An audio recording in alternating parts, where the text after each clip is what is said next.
Welcome to Cinema Talk, a place where you can get unfiltered discussion of opinions about cinema and television. I'm your host Trayvon, and with me as always is my Ben. good friend. What's up, big guys? How you doing this week? How you doing, Ben? We have we have a lot of great stuff to talk about this week. We do. Episode 7, just like Star Wars Episode 7. Oh, So may the fourth be with you. We are the podcast awakened. We are, dude. And you know what? I'm excited for this week because we got some new news, some exciting news, some good, some bad. We got some crazy trailers, some really weird but cool movie reviews, and some good debates later, and some interesting a good year and a bad year in film. It's a very 50-50, that's for sure. Pretty true. We have a great show, and let's stop yapping about it and let's get into it. First weekly news story for this week: Inhumans. You know, at first it was going to be a movie, a part of the MCU, but Kevin Feige said, you know what, I'd rather not do that. So instead, now they're turning it into a TV show. And apparently the main actor is a douchebag and he doesn't want to wear the freaking mask. I mean, that's like the most iconic part of his suit is the mask and the little antennas on his freaking head. Now, I don't know anything about the Inhumans, nor do I know anything about Black Bolt. I just know he's pretty cool. He can yell really lound. Just a whisper can destroy the entire mouth. Because I saw a little clip of him doing it in a cartoon. He destroyed Ronan's whole ship. I was like, all right. He mostly doesn't speak because of that, Yeah, so, I mean, I don't know. I hope they give the mask, because I'm a big costume person. So. Yeah, I think this is, we're going over the first look. Brad, pull up a picture of the first look, Brad. Brad, our editor. The Inhuman, the first look, it looks really weird. I don't know. They look a little cartoony. I'm not looking too forward to it. First time I saw the picture, I thought it was a video game. Yeah, I'm not kidding. I was like, what the heck is this? I didn't think it was real people. Yeah, it looks very low budget as well. Like TV show, I'm sure it's gonna be really bad. And what channel is it gonna be on? ABC. Is it ABC? Or Freeform, whatever. I think, something like that. Well, hopefully it's better than Agents of S.H.I.E.L.D. has been. Well, it's been better, I guess. It's been better. You won't get a review. Hopefully it doesn't slump. Yeah, we'll see. Anyway. On to our next weekly news story. World War Z 2. I love the first World War Z film. There's some scary zombies, man. You love the first one as well, right? It was good. It is really good. And World War Z, it's been freaking 4 years. Yeah. Where has it been? And it's set up for the sequel perfectly. You know, he's alone on an island, you know. Yeah, we finally... What? Isn't that how the island where his family was? No? Is that not how that ended? How did it end? They find a cure for... Well, not a cure, but they find... they get... like a sickness that like disguises them from the zombies, so then they try and coexist with the zombies. That's how it ended. Yeah, but I thought he sailed to his family and stuff. I thought they were on an island. I don't know if they might have been on an island. Oh, okay. Well, he found his family in the end. That's what I wanted. I was gonna be sad if he died. The second one, it's been in development ever since, and now we found out that David Fincher is possibly set to direct the second film. Is Brad coming back? Yes, absolutely. Because Brad and Fincher, they're fans. They're friends rather because of Fight Club. Gotcha. So that he's trying to talk him into doing it. They're bros. Yeah. So I think it sounds really good. David Fincher, he's a fantastic director. Fight Club, and then Gone Girl that he did a few years ago. He's a great director. I think he has a lot of talent. Excited to see more news about it soon, hopefully. Yeah, hopefully. On to our next weekly news story. Glass. Boom. You know what that is? It's a film set for 2019. Do you remember this movie that came out this earlier this year called Split? Split. That was amazing. Best M. Night Shyamalan movie. I did really love it. And now it finally has a sequel. Of course, it's part of the Unbreakable series. I'm excited. So now M. Night Shyamalan, he's finally said that there's going to be a film called Glass 2019, and it's going to have James McAvoy, Bruce Willis, Samuel Jackson is returning from the first Unbreakable film, and Anya Taylor-Joy from Split is also returning. It's going to be shooting next year, and he's already written the script for it and everything. And what about that hot black girl? Oh, wait, she died. Yeah. Spoiler. Well, it came out at the beginning of the... In January, some people... Yeah. It hasn't even come out on DVD yet. No one died. It might have. Everyone survives in the movie. He's lying to you. Sorry. But it looks really cool. I'm a huge Split fan. I'm excited to see... Unbreakable is a really cool Bruce movie, Willis too. versus James McAvoy in a fist fight. That sounds amazing. It's going to be versus the Beast. I'm not going to lie. I feel like the Beast would win. But maybe that's just me. We'll see. Is he like impenetrable too? He got shot by a shotgun like really close up, and he was just like, "I'm fine," and I was like, "Oh, I know." Okay, he's like Luke, the white Luke Cage. Yeah, Luke Cage or something, and he eats children's faces apparently. But hey, looks good to me. Our next news story, we have 4 this week because all 4 are very big. I couldn't take one out. Josh Gad is apparently could possibly be the DCU's Penguin in the Batman. Wonder if he's gonna be gay like the show is. Or if he's gay as Gaston and now he's gay as Penguin. Yeah, it's a possibility, I guess. Josh Gad he posted a picture on Instagram of the Penguin, and he's like, he's been giving some pretty hinty things there. The only thing that he could be good as the Penguin is he's the right build. That's true. But I don't know. I don't like him as an actor very much. I think he's better at voice acting than if anything. He's too scary. Yeah. He's got a scary face. He really does. Does. He looks like he'll eat you alive. He has a weird smile. Yeah, he looks like he'll eat you alive if you're. Which maybe the Penguin should have, but I don't know. We decided we're gonna cast someone we think is better. Yeah. Yeah. So what did you think? I decided I cast Paul Giamatti. Pull up a picture of him, Brad. Paul Giamatti. He is a absolutely great actor. I really love him, and I think, well, yes, he might not be like big, but I think just put a fat suit on him. It doesn't matter. He's a good actor. He could be a scary person. And Penguin on Gotham has been skinny, and I think it hasn't really taken away from his character. So I don't think it'd mind him just not being. I'm still wondering if he's gonna get fat, like he's gonna go into a deep depression. Yeah. I feel like the actor probably doesn't want that. He's like, probably. I don't really want to have to get fat or wear like a fat suit. Or if he could, because he looks naturally skinny. He's a very skinny guy. Like Brad. Yeah, anyway, sure. My pick was John Goodman. Now I think that he's good because he's the right age. 'Cause I think the Penguin's usually a little older, in the. Well, he's older than Bruce Wayne, right? In the comics and stuff. And I know that John Goodman can be terrifying. 10 Cloverfield Lane. Yeah. So, and he definitely has the acting chops for it. He's fat enough. No offense, John Goodman. I love you, bro. He's right for it. I think he would be good. He'd be scary. Great acting chops. He's the right build. And I mean, he needs a little bit of work before he retires. He's only like 60, right? Retires is what I don't want you. John Goodman, I love you. Rest in peace. Good for John Goodman. I love that guy. All right, there's our weekly news stories of this week. Some pretty good stuff. On to our movie reviews. First thing first, we're gonna go back to an older classic film. I love this film a lot. Ben got to see it this past week. Let's talk about The Professional. Pull up a picture, Brad. The Professional. Ben, go ahead and tell us about what you think about The Professional. Professional was great. It was a prequel to the prequels of Star Wars. It was a prequel to Natalie. What? Wait, no, I'm kidding. Natalie Portman was great in this film. Yeah. She was kind of scary. She was a girl. Yeah. She was really. I don't know. It was weird. Her was her first relationship film, right? with. Was it? I think it's her yes. first film, yeah. I believe it was. Yeah. But her relationship with Leon, the professional, was kind of scary. Like, I don't know if she wanted him or she wanted him as a dad or. I think it was a dad daughter. Okay, all right, we're gonna go with that one then. Yeah. But it scared me a little bit. But the movie was super cool. Rest in peace, Leon, man. Yeah. I liked him. It was a good movie. It was a pretty intense. Yeah, it was really good. Luc Besson actually not being bad at something. It was definitely a roller coaster. Yeah. That's what it was. Yeah. It's up and down. I think the only problem with it is it slows down a little bit throughout the middle of the film, and it kind of goes like a little bit on their conflict, like their chemistry's a little off for a little bit of the film, but otherwise I think it's really good. Mm-hmm. Yeah, it's a great movie. I saw this when I was really young, and I was like, oh, that's nice. Good for those people. I didn't know actor's name back then, so yeah. Overall, I think it's a great movie as well, and I think if you're a fan of hitman kind of movies or somewhat, then I think this is definitely a great film. It's a foreign film, but it's a good one. It's good. Luc Besson did great. Yeah. On to a pretty big. It's not really big. It's more of an indie film. It's really small. Brad probably will have a hard time finding a picture of it, but you know what? It doesn't matter. He'll look it up. He'll find it eventually. Guardians of the Galaxy Volume 2. What do you think about this, Ben? I'm gonna be honest with you. It's a great movie. It's a good movie. It's a solid Marvel film. However, me and my personal opinion, do not yell at me. Do not throw things at me. Mm-hmm. I hyped it up too much for myself because I love the first Guardians movie. Chris Pratt's my favorite actor. I was like, this is going to be the best movie of the year easily. It was not, in my opinion. It was not, in my opinion. It was a great movie. I think there was way too much. Not way too much. There was a little bit much comedy. And I'm hoping that Marvel doesn't go that route where I don't want them to go into scary, comedy movies. I'm hoping that they keep the darkness. I'm hoping Infinity War brings that back, because Drax was a little ridiculous in this movie. Yeah. I don't know. Some of the jokes were just kind of dumb. And I'm sure that people will laugh at them, and maybe that's just me. Maybe I'm looking over, everything. But in my opinion, it was a great movie. I overhyped it for myself, and I still think that Guardians 1 was better. Yeah, I think it has to do a lot with James Gunn's writing style. I think he's much more. He's a comedic because this is a guy that wrote Scooby-Doo.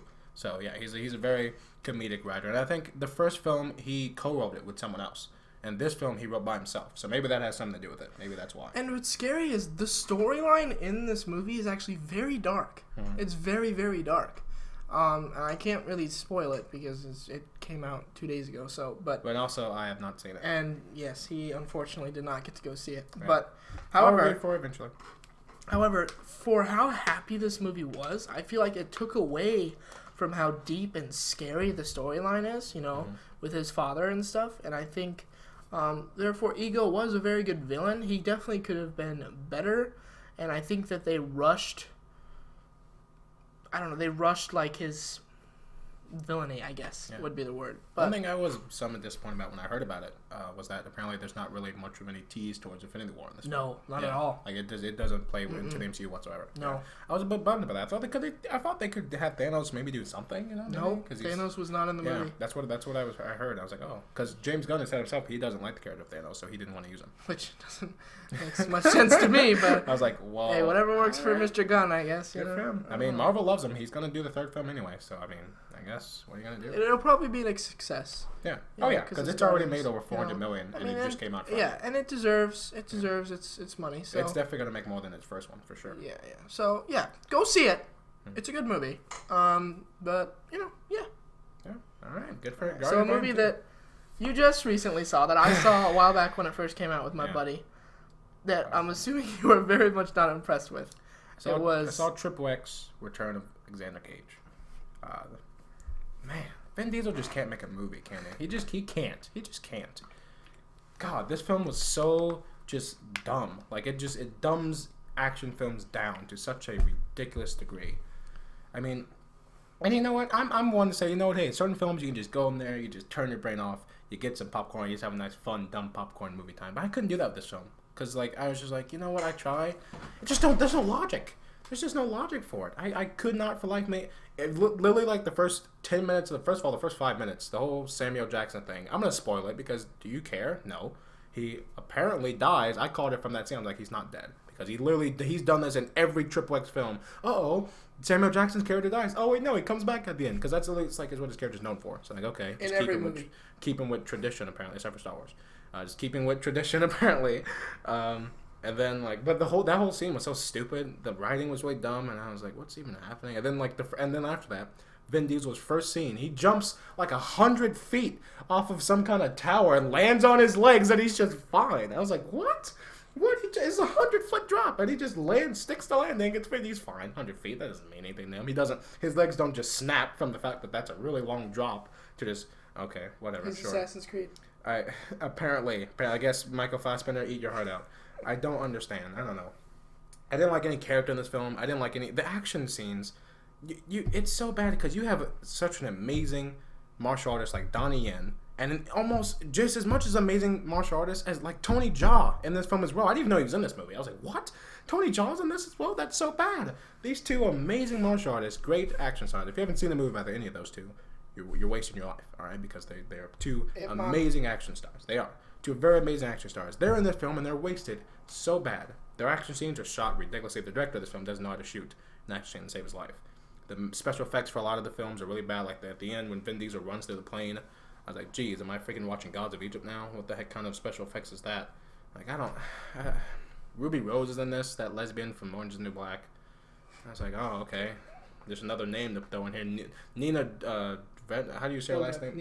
Dobrev. From The Perks of Being a Wallflower. What happened? She was doing so good at one point in her career, and then she was my favorite part of the movie. I thought she was kind of funny, but otherwise, yeah. I'm having a drink. I'm drinking now because I watched this movie. It's turned me to drinking. He's drinking water. Drinking water, yes. But overall, I hated this movie, and I think my favorite part was probably just Ice Cube's scene because it let me know that the film is coming to an end soon. I was like, okay, good. That means it's going to be over soon. And you like Ice Cube a little bit.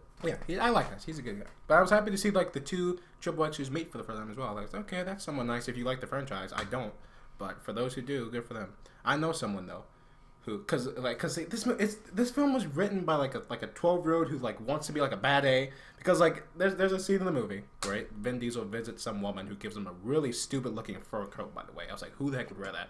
And then out of nowhere, I don't even remember hearing a piece of dialogue in this film because I probably wasn't paying attention. But for some reason apparently like there's like 50 women in this room, and for some reason all of them just decided to jump on Vin Diesel's character. And then he wakes up in the morning and he's like, oh, what I gotta do for my country, right? And I was like, are you serious? Did a 12-year-old who just like, man, this is what my life would be like when I'm gonna do a bad A. Is this who wrote this film? Are you serious? Like, I know someone in real life who probably wrote this movie.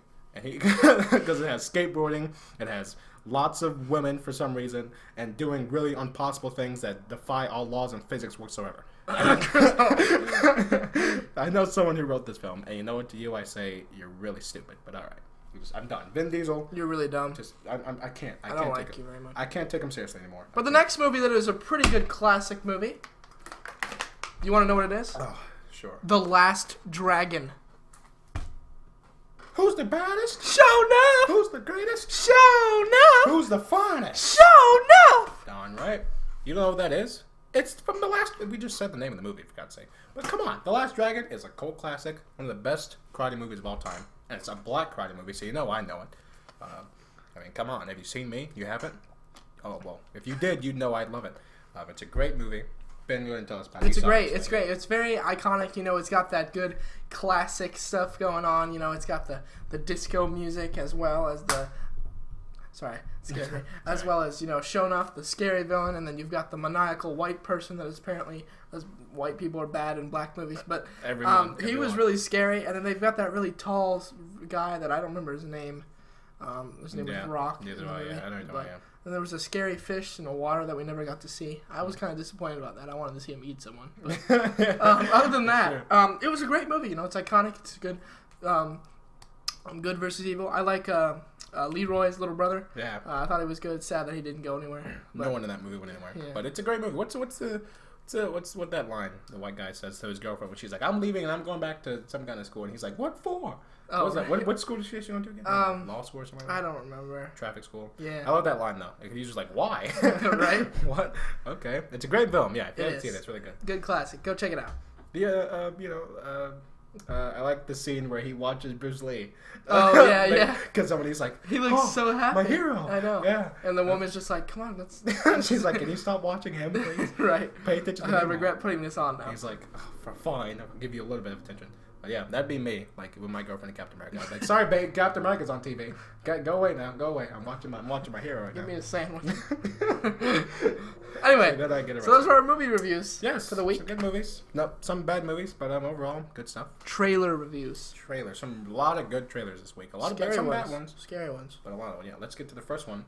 It comes at night. It comes at night. Thank God it's. Oh no! It's only 3 minutes till the morning. It's like midnight right here, so it's probably gonna get us now. This trailer looks. What's that behind you? Oh, that's the wall. Sorry, it scared me. Do that. I'm sorry. It's scared. It's white. You're. Yeah. Never mind. It Comes at Night is a really good. It looks really intriguing. It's a horror film starring Joel Edgerton. Brad, put a picture of it if you don't have it. It looks really, really good. I'm so excited for it. Because it looks it looks very original. It looks very unique. You alright, buddy? Yeah. Yeah, it looks really cool. I'm really excited to see It Comes at Night. I'm excited for it. I hope it's not rated R. It probably is, but it looks really good. I'm excited for it. What do you think about it? It looks pretty creepy. Yeah. I'm confused. You know, I feel bad. The black family, people that are probably gonna get eaten. Joel Edgerton. I'm excited for him. Yeah. He seems like a very underrated actor. He's a good gritty guy. Yeah. You know, he looks more like Clint Eastwood than Scott Eastwood does. He does. Yeah, he does. Anyway, but yeah, it's gonna be scary. It's gonna be good. I'm ready for it. Good. The next trailer, Ben was so hyped about the trailer when he saw it. The Dark Tower. Now, I know nothing about this Neither do I. or the lore of it, but it looks freaking cool. The Dark Tower, you know, Idris Elba is a gunslinger, you know, that's freaking darn good one at that. Yeah. He can shoot with his eyes closed like a mile away. I am excited for this movie. I feel like this is going to be super cool. Matthew McConaughey is Satan, which is really weird because apparently he just announced that he was a devoted Christian. Yeah, he's like, good for Matthew McConaughey. I'm proud of you. Time to play Lucifer. All right. I was like, all right. Okay. That was a good impression. Thank you. But yeah, I'm excited. It looks super cool for people that know the lore of the movie. I'm sure that they're pumped for it. You know, some people were a little confused because Idris Elba's character in the source mythology is white. Oh, but you know, they turned him black. Some people are fine with it. Some people, I think it's called the Dark Tower. Sorry, I have a black guy in it. Anyway, dark in it. Next movie, Dunkirk. This trailer you can almost see it from here. It looks amazing. I'm so excited for this film. I mean, come on. Who heard of Christopher Nolan, one of the greatest directors working today, making a World War II movie starring Tom Hardy? Valerian, you're done. You're not gonna stand a chance. I'm sorry. Literally, those three. Don't Dane DeHaan, find a new movie. Cara Delevingne, no one likes you anyway. No, so. Suicide Squad ruined you. I mean, think about that. Christopher Nolan, World War II, Tom Hardy. Those three things together. Mark Rylance. And Mark Rylance. Yeah. Cillian Murphy. I mean, yeah. I'm even excited to see Harry Styles. You know what? I'm like, you know what? He doesn't look too bad. Maybe he'll actually be a good actor. Who knows? He could be. I mean, look at this. It's very similar to what happened with Justin Timberlake. So it could be. It's true. He went from a big boy band turned into a pretty successful actor. All right, actor. Some people like anyway, it. Anyway, next trailer. Be good. I'm excited for Dunkirk. This looks freaking weird and scares me a little bit. Scarlett Johansson's going down a bad road. I even wrote this one on here. Rough night. Don't watch the trailer. Red Band's trailer number 2. Don't watch this one, kiddies, because it's a bad trailer. Don't watch it. Don't let anyone watch it. Brad, watch this trailer, Brad.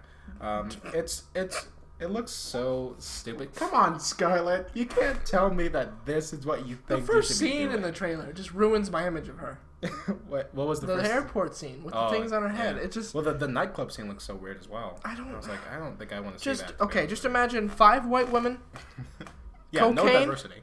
Cocaine and a male stripper. That's all you need to know. And some weird scene that takes place outside. That we're not going to talk about. It's what's even happening there. The next. Is that was that the dad from Modern Family? Was it the guy behind her? The next movie we're going to talk about. The next trailer that came out is called Absolutely Anything. Yeah, starring Simon Pegg. Your favorite actor? No, but he's up there. That's for sure. Okay, Simon Pegg's great, and this movie looks really, really weird and odd. I think it looks somewhat interesting. But then again, what's Simon Pegg movie does not? Yeah, that's true. I'm excited. I think it looks interesting. I laughed at the trailer, so that does something. I thought it seemed pretty funny. Check it out. It's probably not going to be that big. No, I think it's going to get a limited release, so it probably won't be a big release. But it's going to be funny. Good for Simon Pegg. Simon Pegg's still alive. That's good. Yeah. I mean, Star Trek is not. It's not. He helped write the last one, didn't he? Good for him. Yeah. Which was the good part of the movie. Good. Anyway, the last trailer we're going to talk about Wonder is Woman Wonder Woman trailer 4. Jesus Christ. How many more freaking trailers? If they release one more, we literally know the whole film. This one didn't even have the cool theme music in it. That pause was just a pause of just pure... So our TV show reviews. Hatred. Gotham. What did you think about Gotham? A pretty good episode. You know, I feel I'm kind of worried about this thing with Bruce Wayne. This old man that he's with. I hope that's not Ra's al Ghul. I'm thinking. I feel like it is. I so hope it's gotta. Not. Who the freak else would it be? Because he's like bald and he's like 97. Like Ra's al Ghul was supposed to look like normal. Maybe he hasn't like dipped his pool in the pool in a while. I don't know. He's supposed to be 400 years old. So I mean, I think he does that regularly. He like bathes in it every night. I don't know. I just hope it's not. And he's way too early. He's still like 13. Bruce Wayne doesn't go to that until he's like almost 20 at least in his adult years. I don't know. I hope that's not really going down. It seems very like it's going to though, and I still don't really like this clone. Isn't there supposed to be like a lot of seasons of this show? Yeah, I feel like I hope they're not planning on ending it this soon. Like we're still in season 3. Yeah, he's got to like somehow get away from him if it is Ra's al Ghul, and then he'll come go back to him eventually. Yeah. Because the end of the show is going to be like what? Season 10 probably. Yeah, but then what's going to be like the end? Like him putting on the cape and maybe. I am the Batman. And Jim Gordon's like, oh. That's a Batman. How would Jim Gordon not know? How does everyone on this show, how does Selena Kyle not know that Bruce Wayne's going to be Batman? When she sees Batman, she's like, oh, let me think about it. That's probably Bruce Wayne. Like, come on. They apparently were freaking dating at a point. Like, she has to remember that. And how does she not remember her being... character's drifting away from the show. That's true. Like, I hope not. I like her. Like, you would think he would remember she's Catwoman if as well. Barbara doesn't become Harley Quinn, I don't know what I'm going to do with I don't really know what they're doing with her character. I think they gave up on it. They're like, you know what? She's crazy. She's... Harley Quinn. Period. If Margot Robbie did not play Harley Quinn, I would pick whatever that actress's name is. She's so much older than Bruce. She's like 20 years older than Bruce. I know. That's why I'm confused. Harley Quinn's supposed to be younger. I don't know. I don't know what they're doing with her character. I want Jerome back. Hopefully, he's in the next episode. No, I think he's going to be like Gorilla Grodd in the Flash series. He's going to be like a once per season kind of thing. I feel like. No. I feel like because really, what else can I do with him? I don't know. Like the Joker, I mean, maybe one of these days. I feel like they're doing his origin story wrong. Like his origin story, he was a normal guy until he was an adult, but he's like a kid here, and he's like already insane. That's what I'm confused about. So I don't know. Maybe he really isn't going to be the Joker. It's going to be interesting. That's for sure. The Riddler is probably my favorite character on the show at the moment. Yeah. He's pretty darn cool. Everybody's like, even Brad is like, oh, the Riddler's so stupid.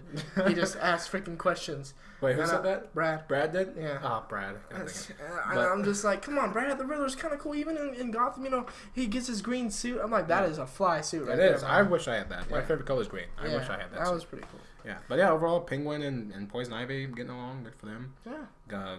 Poison Ivy's kind of hot. She's supposed to be. She is. Yeah. So good for her.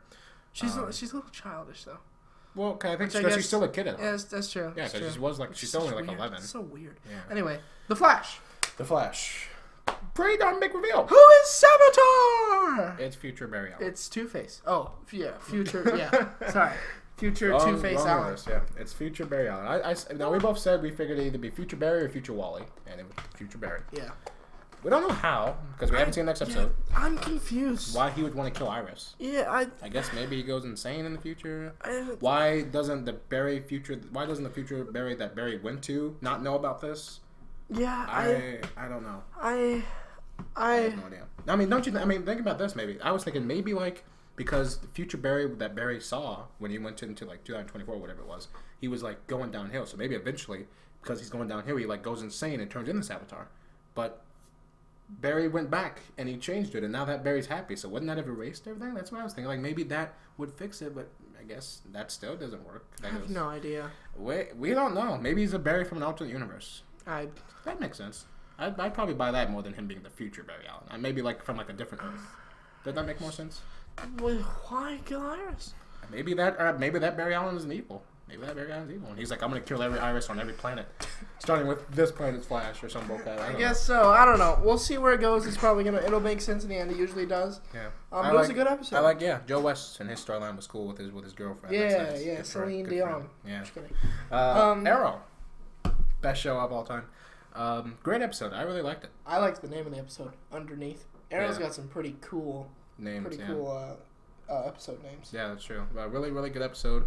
A lot of emotional time with Oliver and Felicity. Got some hot Felicity too. Got some pretty hot action in this one. Yeah. I loved how Felicity's like, you never listen to anything I say. Then her one plan's like, you know what, fine, we'll go with your plan, and she nearly kills both of them. I was like, you know what, Felicity, this is why no one listens to you, because your plans are freaking stupid. It's like, leave it to the professionals, Hundiri. All right. Whatever. All right. Oliver likes her, so I have to tolerate her because I don't have a choice. But man, I get sick of her character. But good episode. Next episode, we'll bring it back to Prometheus and whatnot. He was in the promo for next episode. But I think these past few episodes have been nice. Trying to calm down the tension a little bit. Although this episode was pretty intense, I guess you could say. It was. But yeah. Good episode overall. Diggle and his wife having some marital problems. Don't tell me they're gonna get divorced a second time. That would be so sad. If they're divorced twice, like that's insane. They shouldn't though. I think they're nice together. And their son, what's his name, John Diggle Jr. He needs all the help he can get. All right, so keep him around. You know what I was just thinking about? What? In that Legends of Tomorrow episode that came out in the first season, when they go in the future and Oliver he has missing an arm, remember that? And Deathstroke's son, and John Diggle Jr. was like the new Green Arrow. Yeah. Wasn't that before Flash went back and changed the past? So wouldn't that have been a girl? I just realized that. That's kind of weird, don't you think? Whoa. Yeah, that's pretty crazy. I think because Diggle had a daughter before, so wouldn't she? Why would he have had a son in the future? Maybe he had a son after. Maybe. I guess. Yeah, there you go. But yeah, I guess because he wasn't very old, and that was like 30 years in the future. Yeah, I guess you're probably right. All right, fair enough. Okay, sorry, I just. Random thought. Anyway. It was very interesting, though. Yeah, thank you. I think about weird things like that at night when I'm alone. Now time for a question of the week. You ready? Mm-hmm. It's going to be a pretty big one. Put up a picture of this, Brad. May the 4th be with you. Oh, yes, because of this past week, there was a question for this. May the 4th. Get it? Be with you. Best Star Wars movie. Best Star Wars movie. Go first. I'm going to pick Empire Strikes Back. I was gonna pick that one. Really? No. I picked Empire. I picked Empire Strikes Back. Pull up a picture of it, Brad. I picked Empire because, and you better pick the right one, Brad. I'm not joking. Empire Strikes Back. It's the best Star Wars movie. Come on, how can you not say?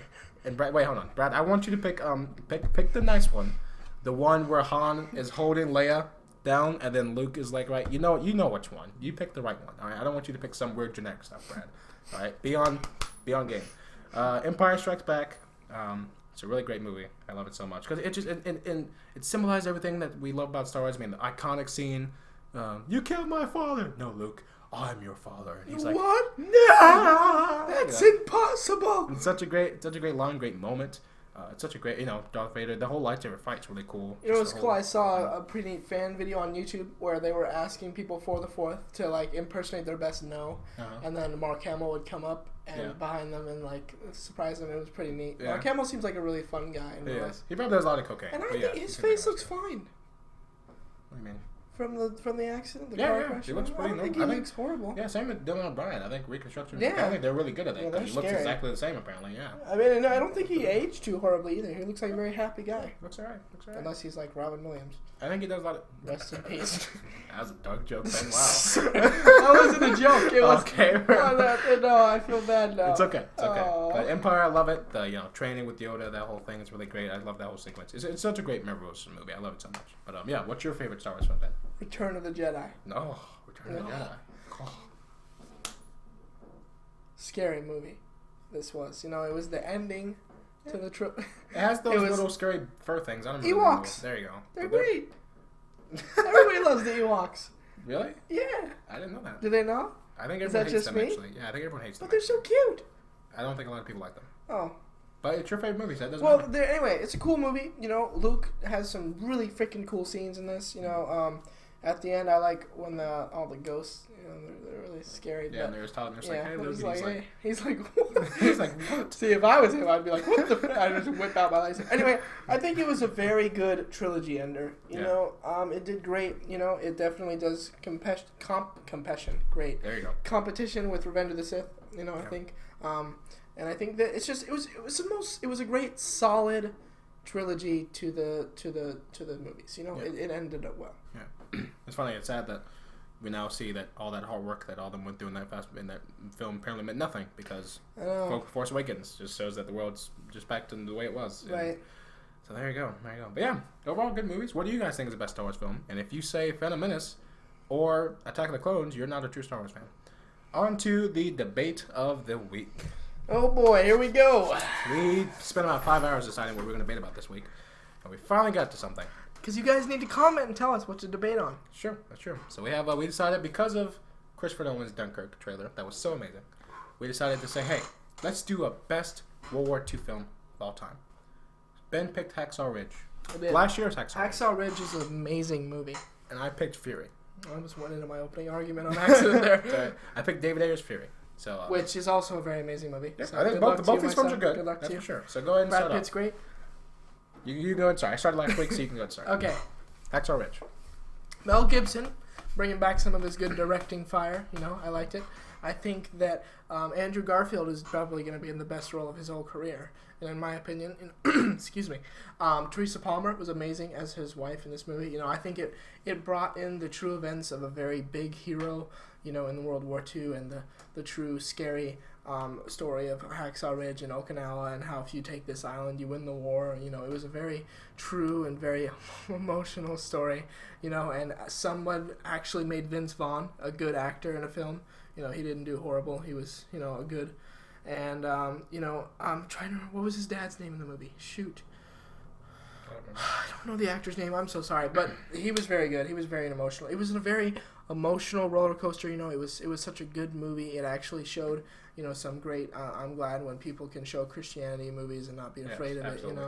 it, and it's amazing, most inspiring war story that I've ever seen, where he doesn't touch a weapon except to roll it up with something to save Vince Vaughn's life, which I don't know who'd want to save Vince Vaughn's life, but it's an amazing war movie, and it's just my favorite of all time easily. So. Yeah. Don't judge a movie before you see it, because you'd be surprised what lies within. Mel brought it.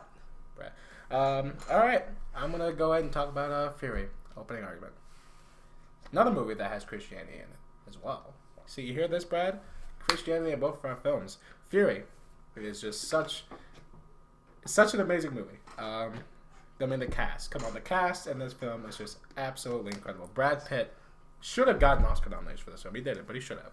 Logan Lerman, also best performance of his career.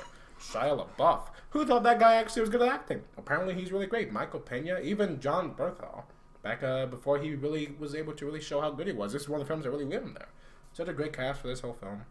Even Scott Eastwood for like the 30 seconds he's in. I was like, you know what? He wasn't bad. And that's better, I could say, than The Fate of the Furious. That's for darn sure. So good for Scott Eastwood. I think that's what it is about him. Less is more. Let's say that for Scott. Anyway, back to Fury. It's a great movie. Love so much. It's such a dark film. That's what I love about it. Because World War II, it's not a happy movie. It's not a feel good. It's not a feel good story. World War II was very, very dark and very, very bloody. And that's what this film shows. It shows the more gruesome and dirty side of World War II. And I like that a lot. And, I think it's really something to think about. It's like, hey, men went through this in real life, just for us Jewish people. So we should feel grateful about that, right, Ben? Yes. Yeah. So let's argue.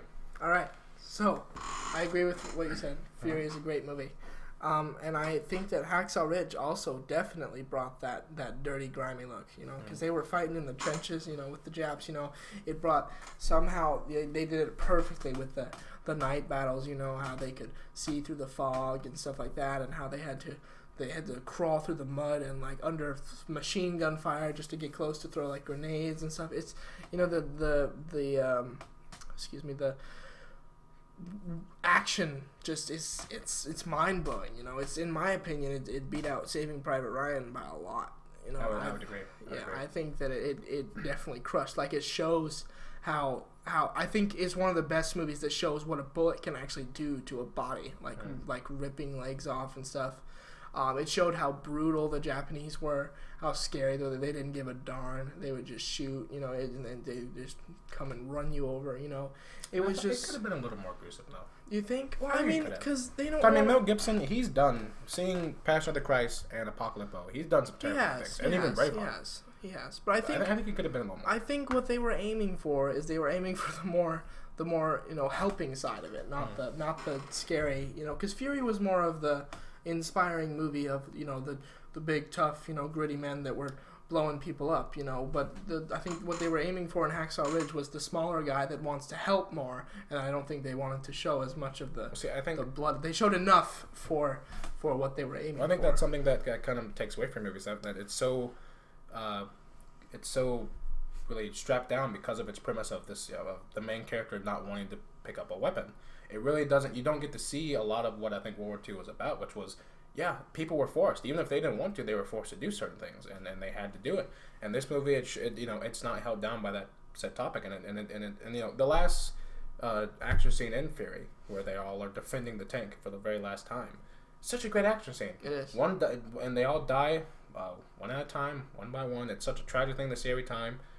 Each death being worse than the last, and it's such a great emotional story. And I don't think there was this action scene like that in Hacksaw Ridge, because most of the characters you never really got to learn, except for Andrew Garfield and Vince Vaughn, and both of them live. Right. I think that the action scene I was talking about, I believe it was the second push on Hacksaw Ridge, the one where they do have to take down the bunker, and then where he, at the end of the action scene, he has to go down into the trenches behind them, and say, I think that it did a decent job, for what it did. I enjoyed it a lot, and it was definitely very intense for me. And I did enjoy the tank scene as well.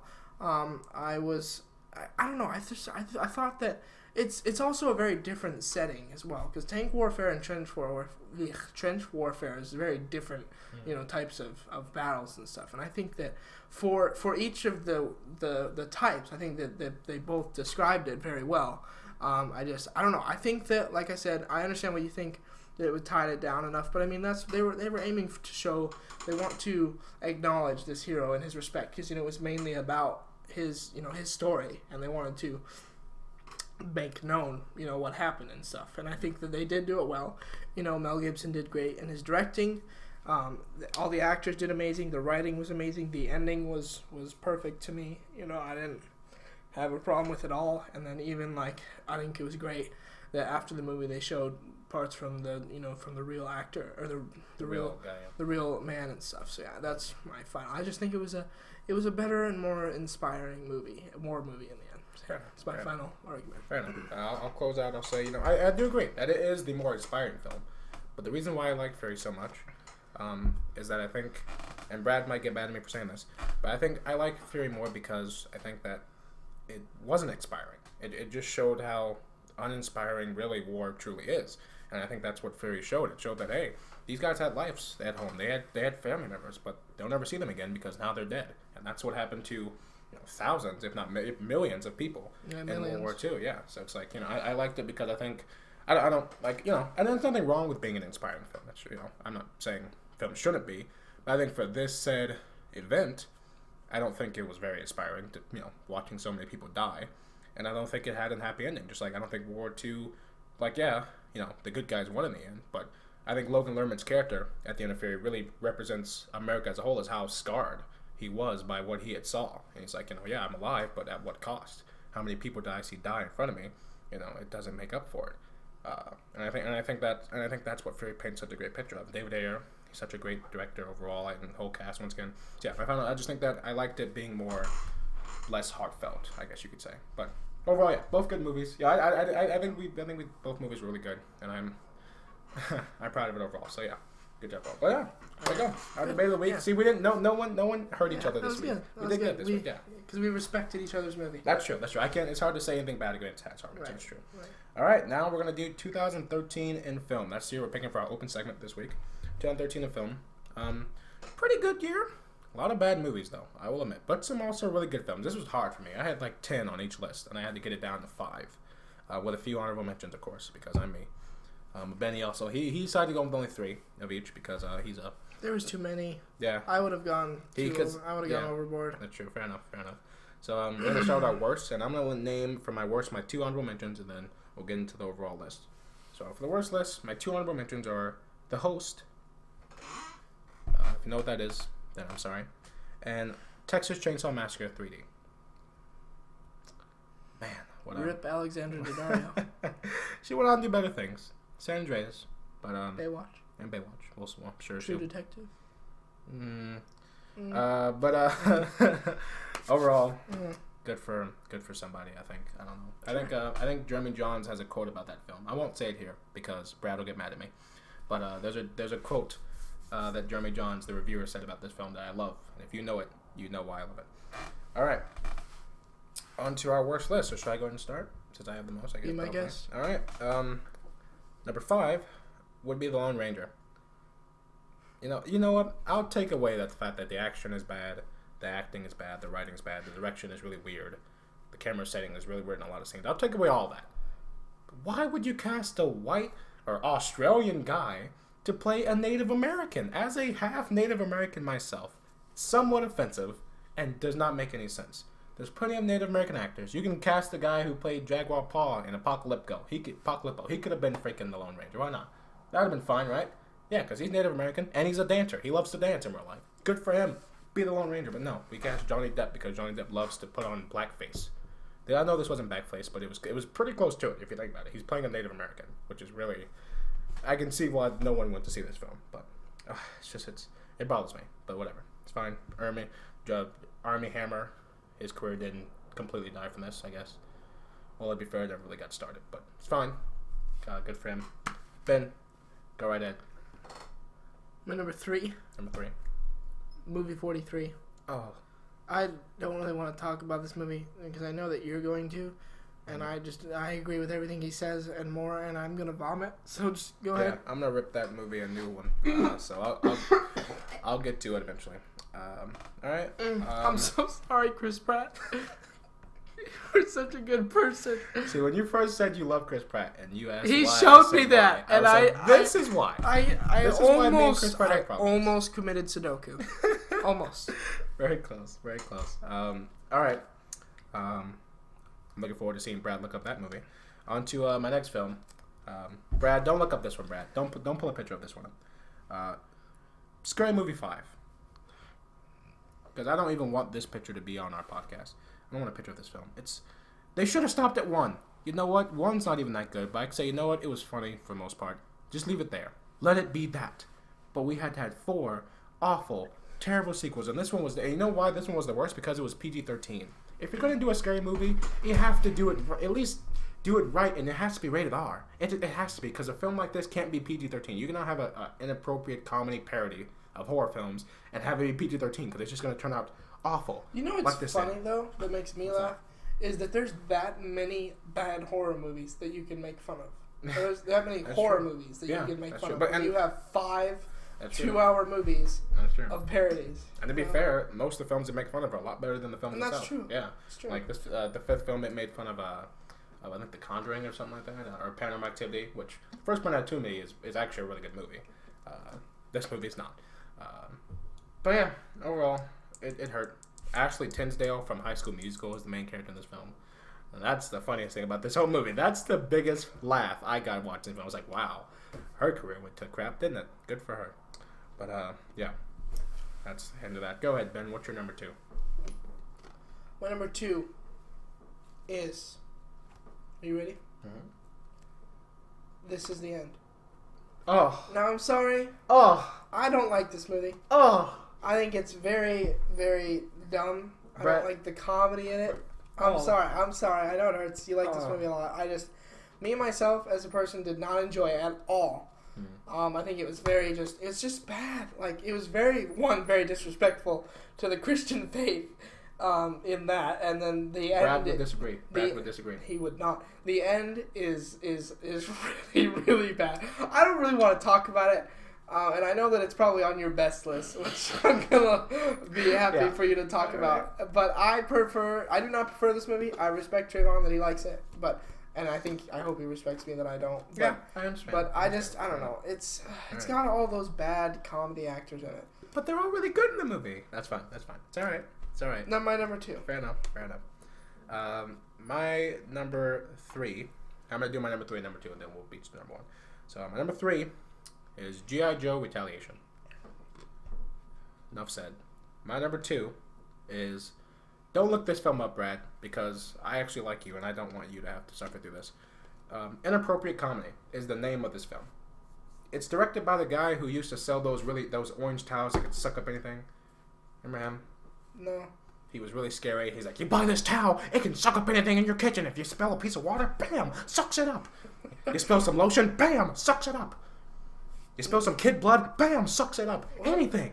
You know what I mean? Like, he was a terrifying man, and that was what he was known for, was selling that.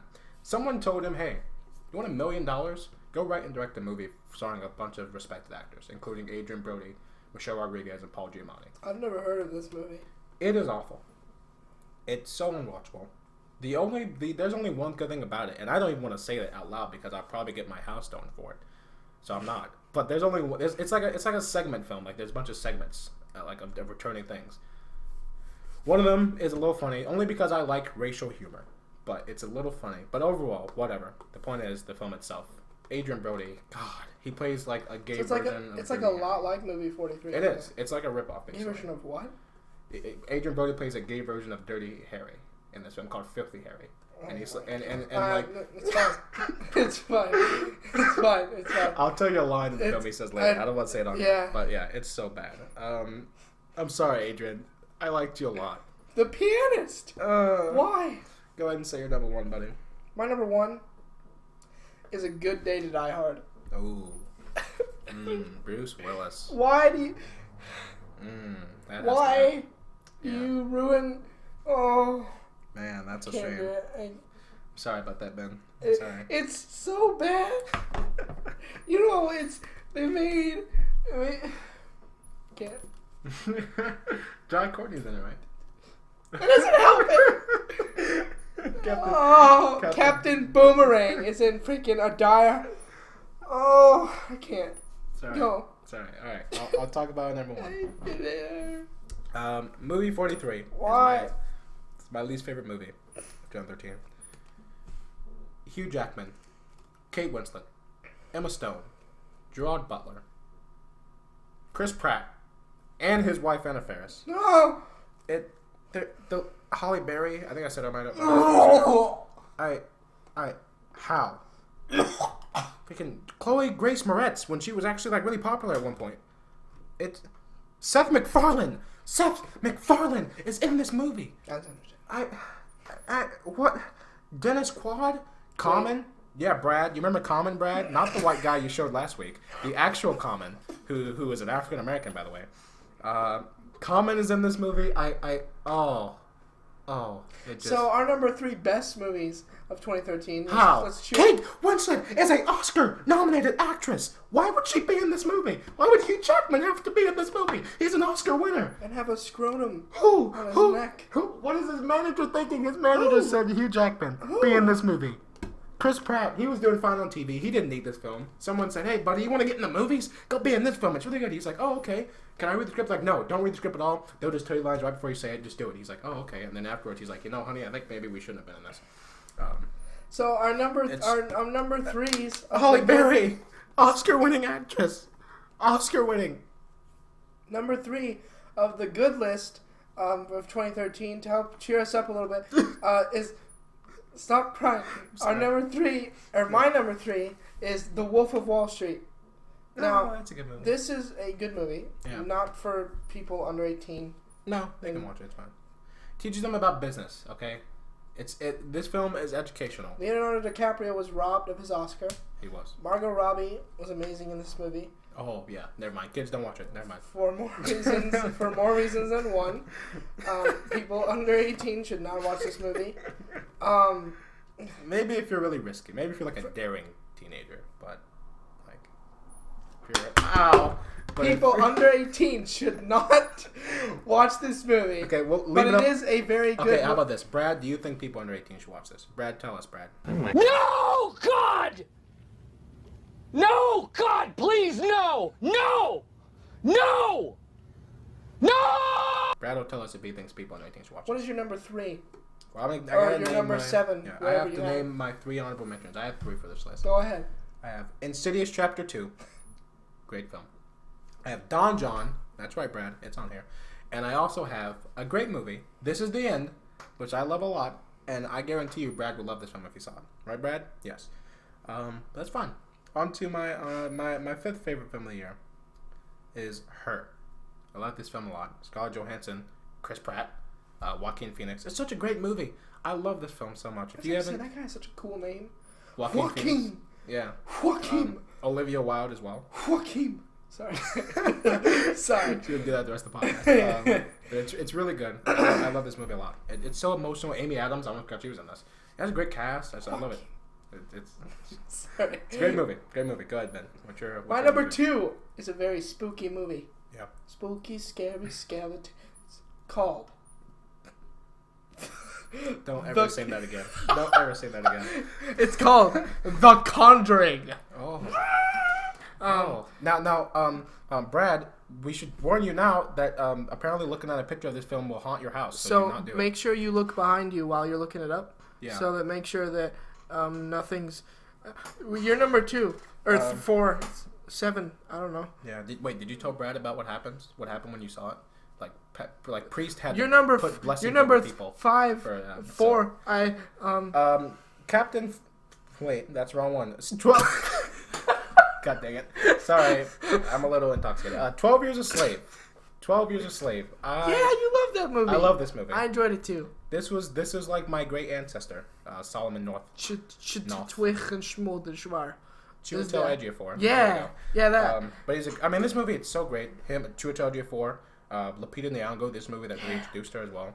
Michael Fassbender doing an excellent job in this film. Benedict Cumberbatch also really good in this movie as well. It's such a great cast. Brad Pitt also really good. Such a great like cast. The savior. It's a really good movie. Yeah, it's a really good movie. I love this film a lot. It's good. It's a great Slade movie. If you're into Slade movies, this is the one to watch. It's a weird sentence, but it's alright. And I'm gonna name my number 3 and 2, and then we'll name our number 1 together. Next would be The Wolf of Wall Street, as he already named. I love it. Leonardo DiCaprio, one of the best actors working in Hollywood. John Bernthal, Jonah Hill, Margot Robbie, of course. It's a really great cast, great movie. Leonardo, yes, he did so much for this film. All right, that airplane scene, that scene where he's like the Lamborghini scene. Yeah, that scene. It's so he's so deserved an Oscar. Man, it's amazing how he did not get one. Stupid. And then number 2, yeah, freaking Matthew McConaughey. We love you. All right, yeah, we do, fine. Number 2, this is the film. All right. That really got me into movies. It did. I love it so much. And it's Captain Phillips. Such a great film. I'm the captain now.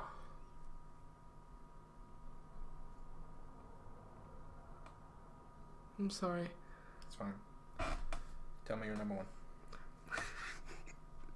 My number 1 is the best movie of the year. Just realized what your number 1 is. Prisoners. Okay. Jake Gyllenhaal, Hugh Jackman, Terrence Howard, Viola Davis. Yes, I remembered her name. Finally. No, what's his name? Don't you dare say Lovely. I'm not. I wasn't going to. No, I forgot. That's not his name. I don't remember his name. Shoot. Paul Dano? Sure. Dano? No, not him. The other guy. His son. Oh, yeah, I don't know his name either. Don't worry about it. But great freaking movie. It's so intense. It's such a good movie. Jake Gyllenhaal does one of those, amazing performances. Hugh Jackman is a scary person in this movie. Like, he is a dad that is reckoned with. Like, you gotta be... It's a really good movie. It ends on a cliffhanger, but it's a really good one. It's a very good detective drama that is just, it keeps you on your heels throughout the whole movie.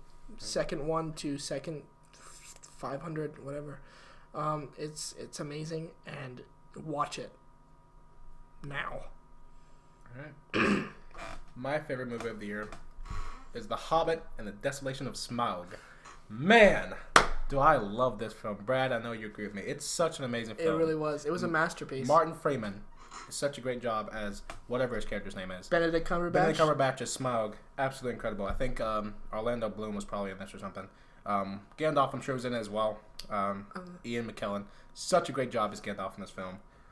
Can you tell I haven't seen it? Yeah, that's because I'm not stupid. The best movie of the year, actually, because screw that film, is actually...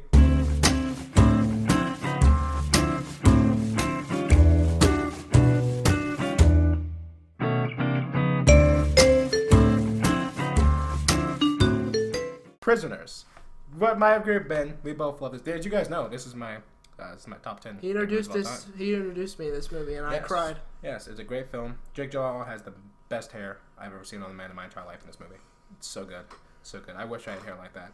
But it's such a great job. The whole cast does such a great job. It's a great storytelling movie. Denis Villeneuve, the start of his career, and look where he's going now. Blade Runner, he's in it. Rival, which I wasn't a fan of, but a lot of people did really like it. It was great, apparently. Yeah. So overall, great cast, great job, great writing, great directing. Love the film so much, and it's my third favorite film of all time. So there you go. All right, that is our concludes our favorite films. Episode 7. Yes, that was our open segment. Thank you guys so much for watching. We had a great time. We did. Fun time. We'll definitely make sure to be back with you guys next week. We will. So you guys have a wonderful week. Comment below on some things that we asked you to, and you guys have a wonderful week. As always, keep listening. Keep watching, and we'll keep talking. Bye-bye. Later, nerds.